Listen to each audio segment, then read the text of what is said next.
CDS centre for Dalit studies అంటే అంతర్జాతీయ స్థాయిలో పలు రంగాల్లో వివిధ రంగాల్లో ఎవరైతే అధ్యయనాలు చేయాలనుకుంటున్నారో కొత్త విషయాలు వెలుగులోకి తీసుకురావాలనుకుంటున్నారనే వాళ్ళకి ఒక వేదిక ఇది. అంటే రాష్ట్ర వ్యాప్తంగా చాలా ప్రాంతాల్లో ఈ సిడిఎస్ పేరు మీద కొన్ని అధ్యయన వేదికలు, కొన్ని భవనాలు నిర్మించి అక్కడ సెమినార్లు నిర్వహించుకోవడానికి, రీసెర్చ్లు చేసుకోవడానికి ఆ హాళ్ళు కావచ్చు, ఆ వసతి గృహాలు కావచ్చు, వసతికి సంబంధించిన రూములు కావచ్చు, ఆ కంప్యూటర్కి సంబంధించిన పరికరాలు అవన్నీ కూడా ఏర్పాటు చేసేటువంటి సంస్థ.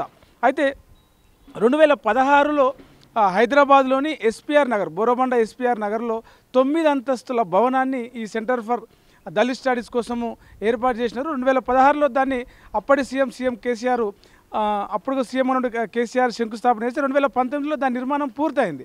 అయితే పూర్తయినప్పటి నుంచి ఇప్పటి వరకు కూడా దాని ప్రారంభానికి నోచుకోలేదు. అది ఒకవేళ ప్రారంభిస్తే చాలా రకాల వందల మందికి ఉపయోగపడే అవకాశం ఉన్నది. వేల అంటే ప్రపంచ స్థాయి అధ్యయనాలు, పరిశోధనలు చేసుకోవడానికి అన్ని ఏర్పాట్లతో దీన్ని నిర్మించినారు. కానీ ఇప్పటికీ కూడా అది ఉపయోగంలో లేదు. 2019లో దాని నిర్మాణం పూర్తయితే 2025 వరకు కూడా అంటే 6 సంవత్సరాలుగా అది నిరుపయోగంగా అట్నే ఉండడం వల్ల గత కొంతకాలం కింద కొంత భాగం దెబ్బతిన్నది, పెచ్చులు ఊడిపోయి దాని ఏమంటారు కొన్ని రిపేర్లు వచ్చి పెయింట్ అంతా ఊడిపోయి అక్కడ అద్దాలు పగిలిపోయినటువంటి పరిస్థితి.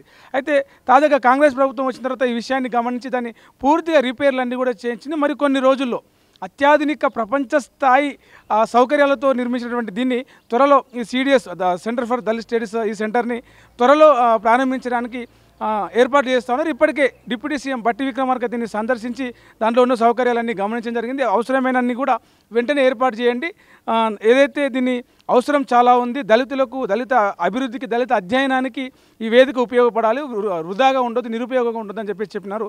ఒకసారి మనం లోపలికి వెళ్ళి దీనిలో ఉన్న సౌకర్యాలు ఏంటి, ఏం చేసి ఏమున్నాయి, ఏ స్థాయిలో అక్కడ ఏర్పాట్లు ఉన్నాయి, అది అవన్నీ చూపించే ప్రయత్నం చేస్తే అవన్నీ కూడా ఇది కనుక ప్రారంభమైతే దళితులకు ఏ రకంగా ఉపయోగపడుతుందో, ఏ స్థాయిలో ఉపయోగపడుతుందో ఒకసారి మనం వెళ్ళే ప్రయత్నం చేద్దాం.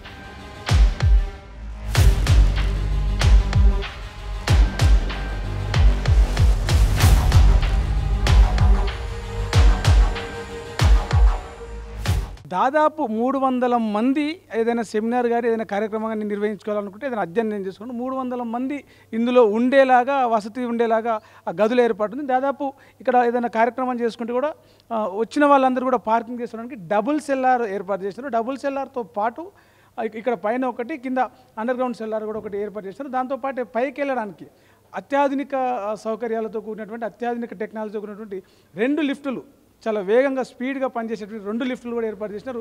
ఇంకా మనం మొత్తం పూర్తిగా పైకి వెళ్ళి ఆ రూమ్స్ ఎట్లా ఉన్నాయి, అక్కడ ఏర్పాటు చేసినట్టు ఆ సెమినార్ హాల్ ఎట్లా ఉంది, ఇక్కడ ఏ సౌకర్యాలు ఏర్పాటు చేసినారు ఈ సిడిఎస్లో పూర్తిగా ఒకసారి తెలుసుకునే ప్రయత్నం చేద్దాం.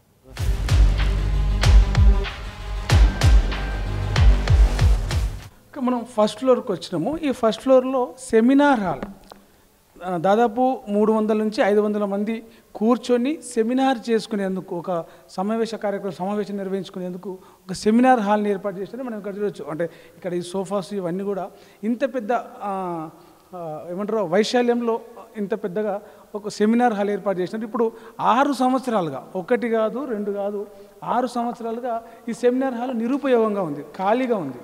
ఇక్కడ ఎన్నో రకాల సమావేశాలు నిర్వహించవచ్చు, ఎన్నో రకాల కార్యక్రమాలు నిర్వహించవచ్చు, అధ్యయనాలు చేయొచ్చు, దళిత డెవలప్మెంట్ కోసం కావచ్చు, ఇంకా చాలా రకాల దానికి సంబంధించి ఇక్కడ రీసెర్చ్లు చేసుకోవడానికి ఇదంతా కూడా ఉంది. అత్యాధునిక సౌకర్యాలు ఇది మన చూడొచ్చు. ఇక్కడ సంబంధించి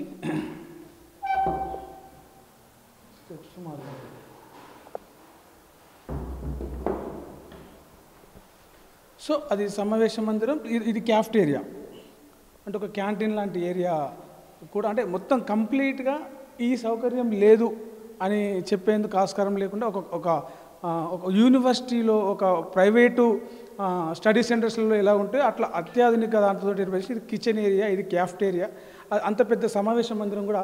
ఇదంతా ఫస్ట్ ఫ్లోర్ సెక్షను. దాంతోపాటు మనం సెకండ్ ఫ్లోర్కి వెళ్తే సెకండ్ ఫ్లోర్లో వచ్చేసి మన మీటింగ్ హాల్, దాన్ని ఏమంటారు, ఒక డిజిటల్ రూమ్ సంబంధించి అవన్నీ ఉన్నాయి. దాంతోపాటు నిర్వహణ కార్యాలయం అంటే అడ్మినిస్ట్రేషన్ ఆఫీస్ కూడా సెకండ్ ఫ్లోర్లో ఉంది. దాంతోపాటు డిజిటల్ క్లాస్ రూమ్, ఒక 200 మంది నుంచి 150 మంది నుంచి 200 మంది విద్యార్థుల వరకు కూర్చోబెట్టి ఒక డిజిటల్గా ఎక్స్ప్లెయిన్ చేసేది కానీ, స్టడీ చేసేది కానీ, వాళ్ళకు అంతా అధ్యయనం చేసేది అనుకుంటే రూమ్కి సంబంధించి సెకండ్ ఫ్లోర్లో ఏర్పాటు చేసినాం. దాంతోపాటు అక్కడ అడ్మినిస్ట్రేషన్ విభాగం కూడా అక్కడ ఏర్పాటు చేసినాం. మనం అది చూసే ప్రయత్నం చేద్దాం. ఇది లిఫ్ట్ పరిస్థితి. మనం ఇందాక లిఫ్ట్లో వచ్చినాం కదా, మనం మెట్ల ద్వారా వెళ్ళే ప్రయత్నం చేద్దాం. మెట్ల ద్వారా కూడా అంటే ఎక్కువ ఇది లేకుండా తొందరగా వెళ్ళే అది ఉంటుంది. కంప్లీట్గా కూడా అదంతా కూడా రిమూవబుల్ స్టెప్స్ కాన్సెప్ట్తోని ఇది కట్టినారు. మనం సెకండ్ ఫ్లోర్లోకి వచ్చినాం ప్రస్తుతం అయితే.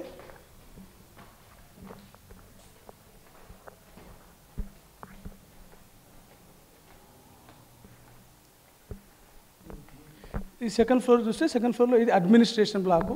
రిసెప్షన్ ఎవరైనా వస్తే వెల్కమ్ చేయడానికి రిసెప్షన్ కావచ్చు. అడ్మినిస్ట్రేషన్ వింగ్ సంబంధించి మొత్తం అక్కడ విభాగం ఏదైతే ఉంటే రకరకాల డిపార్ట్మెంట్ల వాళ్ళందరూ కూడా అక్కడ ఏర్పాటు చేసుకోవడానికి అది అడ్మినిస్ట్రేషన్ వింగ్గా అది ఏర్పాటు చేసినారు. దాంతోపాటు ఒక డిజిటల్ డిస్ప్లేతోని ఆ డిజిటల్ డిస్ప్లేతోని కంప్లీట్గా ఏదైనా దాన్ని ఏమంటారు ఒక స్టడీ చేయాలన్నా ఏం చేయాలన్నా దాదాపు 150 నుంచి 200 మంది విద్యార్థుల, అధ్యయనకారుల, రీసెర్చ్ స్కాలర్సా అందరూ కూర్చొని ఇక్కడ డిస్కషన్ చేస్తాను కావచ్చు. ఒక డిజిటల్ డిస్ప్లే, దాంతోపాటు ఒక హై టెక్నాలజీ, హై క్వాలిటీతో ఏర్పాటు చేసినటువంటి సీటింగ్ సిస్టమ్ కూడా మనం ఇక్కడ చూడొచ్చు. 21 కోట్ల రూపాయలు ఖర్చు పెట్టి నిర్మించిన దీన్ని 6 సంవత్సరాలుగా అసలు ఎలాంటి ఉపయోగం లేకుండా, వాడకుండా ఇట్లా ఖాళీగా వదిలేసినారు దీన్ని. ఇదంతా కూడా అందుబాటులోకి వస్తే ఎన్నో అధ్యయనాలకు కావచ్చు, ఎన్నో రీసెర్చ్లకి ఉపయోగపడే అవకాశం ఉంది. సో ఇన్ని డబ్బులు ప్రభుత్వ ధనం, ప్రజాధనం ఖర్చు పెట్టి నిర్మించి ఏర్పాటు చేసిన దీన్ని వృధాగా పోకూడదని చెప్పేసి మల్లు బట్టి విక్రమార్క గారు దీని మీద, డిప్యూటీ సీఎం దీని మీద కొంచెం కాన్సన్ట్రేషన్ చేసినారు. మొన్నటి వరకు కొంత నిరుపయోగంగా ఉండడం వల్ల అక్కడక్కడ కొంత డ్యామేజ్ అయిన పరిస్థితి, దాన్ని రిపేర్ చేయించి పూర్తిగా ఇది అందుబాటులోకి తీసుకొచ్చేలాగా ఒక 2-3 నెలల్లో దీన్ని పూర్తిగా ప్రారంభించి అందుబాటులోకి తీసుకొచ్చేలాగా చేస్తూ ఉన్నారు. అక్కడక్కడ ఇక ఏమైతే మైనర్ రిపేర్స్ ఉన్నాయో మైనర్ రిపేర్స్ అన్నీ కూడా చేయిస్తూ ఉన్నారు. ఇది వచ్చేసి థర్డ్ ఫ్లోర్లో లైబ్రరీ, ఈ రికార్డ్ రూమ్స్ సంబంధించి ఏవైతే ఉంటాయో వాటిని ఏర్పాటు చేసినారు. ఇక్కడ మీడియా సెంటర్, మనం ఈ లైబ్రరీ ఇదంతా కూడా ప్రస్తుతానికి అంటే ఆ పుస్తకాలు కావచ్చు, ఆ స్టడీ సెంటర్కి సంబంధించినటువంటి ఆ కంప్యూటర్లు అవన్నీ ఉండే అవకాశం ఉంది. కాబట్టి దీనికి ప్రస్తుతానికైతే లాక్ వేసినారు. ఇక్కడ ఒక రూమ్ ఓపెన్ ఉంది, మనం చూసే ప్రయత్నం చేద్దాం. దీంతోపాటు లైబ్రరీతో పాటు ఇది ఒక మీడియా సంబంధించి సెంటర్ కూడా ఇందులోనే ఉన్నట్టుగా ఇందులోనే ఏర్పాటు చేసినారు. ఇదంతా కూడా లైబ్రరీ సెక్షన్, ఇంకా పుస్తకాలు అవన్నీ లేదు, కొంతవరకు పుస్తకాలు ఏర్పాటు చేసినారు. ఇదంతా కూడా ఒక లైబ్రరీ. ఈ లైబ్రరీలో పుస్తకాలే కావచ్చు, దళిత స్టడీస్ మీద వచ్చినటువంటి బుద్ధిజం మీద, తెలంగాణ, మార్క్సిజం, లెఫ్టిజం, రైటిజం, వీటన్నింటి మీద వచ్చిన పుస్తకాలు కావచ్చు, అధ్యయనాలు కావచ్చు, అవన్నీ కూడా ఇందులో ఏర్పాటు చేసి ఒక స్టడీ చేసుకోవడానికి, ఒక అధ్యయనం చేసుకోవడానికి, ఒక రీసెర్చ్ చేసుకోవడానికి వీలుగా ఉండేలాగా ఇది ఒక లైబ్రరీ రూమ్. దీంతోపాటు ఒక మీడియా రూమ్, అంటే మీడియాలో వచ్చిన వార్తా కథనాలతో పాటు ఎవరైనా మీడియా సంస్థలతో వచ్చిన వాళ్ళతో కూడా మాట్లాడేందుకు, సమావేశం ఏర్పాటు చేసేందుకు ఈ పక్కనే ఇది ఏదైతే ఉందో దీన్ని మీడియా రూమ్గా ఏర్పాటు చేసినారు.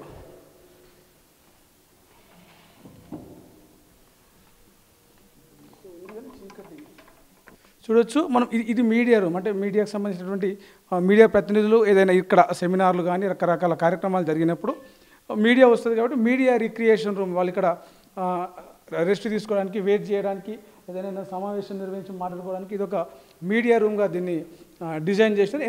ఎంత హై క్లాసు ఈ ఫర్నిచర్ కావచ్చు, ఇదంతా కూడా ఎంత హై క్లాస్ ఉందో మనం చూడవచ్చు. ఇదంతా కూడా అంటే ఇది ఒక కిచెన్ ఏరియా, ఇది దాని ఏమంటారు డైనింగ్ ఏరియా. ఎంత హై క్లాస్లో దీన్ని నిర్మించారో. ఇక్కడ ఒక 4 కూర్చొని మాట్లాడడానికి, ఒక ప్రెస్ మీట్ పెట్టడానికి, అన్ని రకాల ఏర్పాట్లు, హైఫై ఏర్పాట్లతోటి దీన్ని కట్టినప్పటికీ ఇదంతా కూడా అంటే నిరుపయోగంగా ఇప్పుడు హై క్లాసు సోఫా సెట్స్ ఇదంతా కూడా కూర్చోడానికి మీడియా ప్రతినిధులు కావచ్చు, ఇంకెవరు వచ్చినా అంటే అన్ని రకాల అన్నీ ఉన్నా అల్లుని నోట్లో శని ఉన్నట్టు నిర్మించే తలపెట్టి 2016లో దీనికి ప్రారంభోత్సవం దాని ఏమంటే శిలాఫలకం వేసి 2019లో పూర్తి చేసినప్పటికీ 21 కోట్ల ఖర్చు పెట్టి అప్పటి నుంచి ఇప్పటిదాకా 2025 ఇది 2025 జూలై 14 తారీఖు నాడు ఉన్నాం మనం. ఇప్పటిదాకా కూడా దీన్ని ప్రారంభించలేదు, ఓపెన్ చేయలేదు. ఇన్ని రకాల సౌకర్యాలన్నీ కూడా అన్ని కోట్ల డబ్బులన్నీ కూడా ఉత్తగానే వృధాగా అట్లా పడి ఉంటున్నాయి. అంతే దీన్ని కనుక ప్రారంభిస్తే ఎంతోమందికి దళిత ఔత్సాహిక అధ్యయనవేత్తలకు, రీసెర్చ్ స్కాలర్స్కి ఇదంతా ఒక మంచి నాలెడ్జ్ సెంటర్గా ఉపయోగపడే అవకాశం ఉన్నది. ఎన్నో రకాల కొత్త విషయాలు, ఎన్నో రకాల అధ్యయనాలు బయటకు వచ్చే అవకాశం ఉన్నది. మేధావులు, దళిత మేధావులు అందరూ కూడా ఈ ఏదైతే బోరబండ ఎస్ఎల్పి నగర్లో ఏర్పాటు చేసినటువంటిది ఉందో దీన్ని వీలైనంత త్వరగా ఇప్పటికీ దీంట్లో రిపేర్స్ ఏమీ లేవు, పూర్తిగా కంప్లీట్ అయిపోయినాయి. చిన్న చిన్న మైనర్ రిపేర్స్ ఉంటే వర్షాల వల్ల నిరుపయోగంగా ఉండడం వల్ల ఏదైతే ఉందో జరిగిన మైనర్ రిపేర్స్ అన్నీ కూడా కంప్లీట్ చేసినారు. బట్టి విక్రమార్క దీన్ని సందర్శించినప్పుడు వెంటనే ఇవన్నీ చేసేయండి, ప్రారంభిద్దామని చెప్పేసి ఆదేశాలు జారీ చేసినారు. అయినప్పటికీ ఇంకా దీన్ని ప్రారంభం అయితే కాలేదు. కాంగ్రెస్ గవర్నమెంట్ ఈ దళిత స్టడీ సెంటర్ కోసం ఏర్పరిచినప్పుడు దీన్ని వీలైనంత త్వరగా ఏర్పాటు చేస్తే, ప్రారంభం చేస్తే చాలా ఉపయోగకరంగా ఉంటుంది. వందలాది మంది మేధావులను ఇక్కడ నుంచి తయారు చేసేందుకు ఆస్కారం ఉందని చెప్పేసి అయితే మనకు అనిపిస్తూ ఉంది. కెమెరామెన్ అజయ్తో ప్రవీణ్ సుంకరి, తొలి వెలుగు, హైదరాబాద్. అసలైన తొలి వెలుగు. ఫాలో వాట్సాప్ @తొలి వెలుగు official.